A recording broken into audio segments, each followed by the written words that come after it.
इस सोमवारी को आपने क्या बनाया है? हमने तो एक दिन पहले ही इसे बना कर रख लिया था। एकदम सॉफ्ट मुलायम बनता है। सावन शुरू होते ही पर त्यौहार का सिलसिला लगातार बना हुआ रहता है, जो कि दिवाली छठ के साथ ही ख़त्म होता है। नमस्ते, प्रतिभा यम्मी रेसिपी में आपका स्वागत है। तो चलिए शुरू करते हैं यम्मी रेसिपी। तो सबसे पहले हमने यहाँ पर गरी गोला ले लिया है और इसे ग्रेट कर लेंगे। पतला वाला पर नहीं बन रहा था तो हमने मोटा ग्रेटर ले लिया है, उसी पर सारा गरी गोला घस लिया है। अब इसे साइड में रखते हैं। फिर क्या करेंगे कि एक मोटे तले का कढ़ाई लेकर के गैस पर चढ़ा देंगे। आपके पास जो मोटा वाला कढ़ाई हो उसी में बनाइएगा। फिर इसमें डाल देंगे 2 चम्मच घी और हमने यहाँ पर कुछ ड्राई फ्रूट ले लिया है, इसे भूनेंगे। ड्राई फ्रूट आपको कम ज़्यादा अपने मन के अनुसार लीजिएगा। हमने यहाँ पर काजू बादाम और अखरोट लिया है। मैंने नाप तोल के यहाँ पर नहीं लेना है, कोई भी चीज़ कम ज़्यादा यहाँ ले सकते हैं और कम मात्रा में भी डाल सकते हैं और ज़्यादा मात्रा में भी डाल सकते हैं। इसे लो फ्लेम पर भूनिएगा, जैसे ही कलर आ जाएगा तो निकाल लेंगे। तो कलर आने के बाद हमने इसे निकाल लिया है। कढ़ाई में थोड़ा सा घी बच गया है तो अब इसमें मखाना डाल करके भून लेंगे। तो मखाना 1 कप है, इसे भी आप अंदाज़ा से ले सकते हैं और कम ज़्यादा भी कर सकते हैं। जैसे ही मखाना क्रिस्पी हो जाए, 1-2 तोड़ करके देखिएगा, क्रिस्पी लगे तो इसे भी निकाल करके रख लीजिएगा। तो जिसमें हमने ड्राई फ्रूट भून करके रखा है उसी में निकाल लिया है। फिर कढ़ाई में डाल देंगे 2 चम्मच घी और 1 मुट्ठी किशमिश डाल करके भूनेंगे। किशमिश भूनने में ज़्यादा टाइम नहीं लगता है। जैसे ही सारा किशमिश फूल जाए तो इसे भी निकाल लीजिएगा। तो किशमिश हमने अलग निकाल करके रखा है। देखिए, जैसे ही इस तरह से सारा फूल जाए तो निकाल लीजिएगा। तो फिर से कढ़ाई में थोड़ा सा घी बच गया है तो इसमें ग्रेट किया हुआ नारियल डाल देंगे।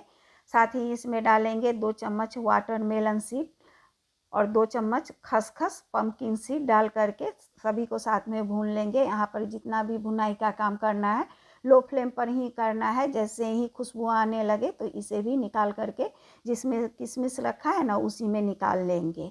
तो भुनाई का काम यहाँ पर ख़त्म हुआ। तो अब क्या करेंगे कि जो ड्राई फ्रूट भून करके रखा है उसे मिक्सर में जार में डाल करके दरदरा पीस लेंगे। तो इस तरह से दरदरा पीस लीजिएगा और इसे जो नारियल हमने भून करके रखा है उसके साथ में डाल देंगे। अब क्या करेंगे कि मखाना को भी दरदरा पीस लेंगे। दोनों को अलग अलग पीसिएगा, नहीं तो एक मोटा रह जाएगा, एक पाउडर बन जाएगा, एक कुछ हो जाएगा। तो एक साथ नहीं पीसिएगा, अलग अलग इस तरह से दरदरा पीस लीजिएगा। तो अब क्या करना है कि हमने तो कोई चीज़ नाप तोल करके लिया नहीं है, तो मीठा किस हिसाब से ले तो इस स्टेज पर इसे हम नाप लेंगे। तो यहाँ पर 2 कप अब थोड़ा सा हुआ है, 2.5 कप से कम हुआ है।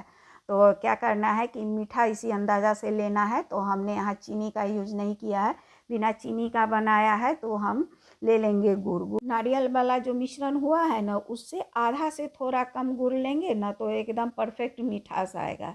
तो गुड़ क्रश करके लीजिएगा और 1 कप लिया है।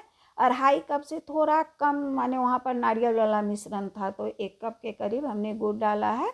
और इसकी जगह आप चीनी भी डाल सकते हैं, माप वही रहेगा 1 कप। 2 चम्मच पानी डाल करके गैस पर चढ़ा दिया है।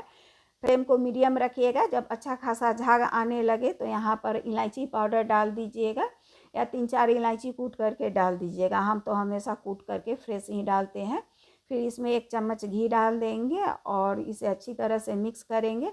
फिर इसे चेक करेंगे तो अभी परफेक्ट नहीं बना है जितना मुझे चाहिए, चाशनी गाढ़ा।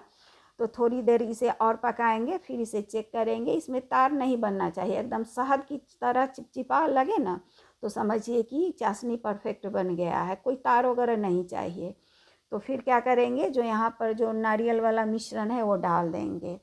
तो हमने नहीं बताया, वहाँ पर नारियल और किशमिश और जो भी हमने सीड भूना था उसे पीसना नहीं है, साबुत रखना है। सिर्फ मखाना और ड्राई फ्रूट ही दरदरा पीस करके डालना है। और इसमें हमने 70 से 80 ग्राम खोआ डाल दिया है। तो खोआ यहाँ पर पूरा ऑप्शनल है, मन है तो डालिए, नहीं तो नहीं डालिए, लेकिन डालिएगा तो टेस्ट अच्छा आता है। तो हमने डाल दिया है। आपके पास अगर खोआ नहीं है तो स्किप कर सकते हैं। फिर यहाँ पर अच्छी तरह से इसे मिक्स करेंगे और गैस के फ्लेम को यहाँ पर लो ही रखेंगे। जब इस तरह से इकट्ठा होने लगेगा, मिश्रण हमारा इकट्ठा होने लगेगा, तो इसे ग्रीस किए हुए बर्तन में डाल दीजिएगा। यानी इस तरह से भी चेक कर सकते हैं, जैसे गोला बनने लगेगा ना इस तरह से, तो समझिए कि जमने के लिए तैयार है। तो यहाँ पर हमने गैस के फ्लेम को ऑफ कर दिया है और यहाँ पर हमने केक टिन लिया है। मेरे पास चौकोर बर्फ़ी जमाने वाला ट्रे नहीं है। बटर पेपर लगा करके घी डाल करके ग्रीस करके पहले ही रख लिया था। आपके पास बर्फ़ी जमाने वाला ट्रे है या खारा कोर का कोई भी छिपी प्लेट है तो उसमें भी जमा सकते हैं। बटर पेपर लगाने की कोई ज़रूरत नहीं है, सिर्फ घी से ग्रीस कर देना है। केक टिन की ऊंचाई थोड़ा ज़्यादा होता है, जो कट करने में बर्फ़ी नहीं बनता है, इसलिए हमने यहाँ पर बटर पेपर लगाया है। सारा मिश्रण डाल करके इस तरह से दबा दबा करके पूरे में एक साथ एक बराबर कर देना है। एक बराबर करके ऊपर से आप कोई चीज़ से भी गार्निश कर सकते हैं, जैसे ड्राई फ्रूट हुआ, इस तरह से कोई भी सीड ले लीजिएगा, वाटरमेलन या जो भी आपके पास हो, या इसे प्लेन भी छोड़ सकते हैं। अब इसे जमने के लिए छोड़ देंगे, जितना टाइम ले, आधा घंटा 1 घंटा जितना टाइम ले। जब इस तरह से जम जाए तो डीमोल्ड कर लेंगे इस तरह। इसीलिए हमने बटर पेपर लगाया था कि निकालने में आसानी होगा। आराम से बटर पेपर हटा देंगे इस तरह से, फिर मनपसंद शेप में इसे आप कट कर लीजिए। तो हमारा मेवा पाक बनकर के तैयार है। बहुत ही ज़्यादा सॉफ्ट, मुलायम और बहुत ही ज़्यादा टेस्टी बना है। इस सोमवारी पर आप इसे ज़रूर बनाइए, झटपट से और बहुत कम समय में बनकर के तैयार हो जाएगा। आप इसे पहले भी बना करके रख सकते हैं। आप सभी को सावन की हार्दिक शुभकामनाएं। अगर रेसिपी पसंद आई हो तो प्लीज़ सब्सक्राइब, लाइक, कमेंट और बेल आइकन प्रेस करना मत भूलिएगा। फिर मिलते हैं एक इजी, टेस्टी, हेल्दी रेसिपी के साथ।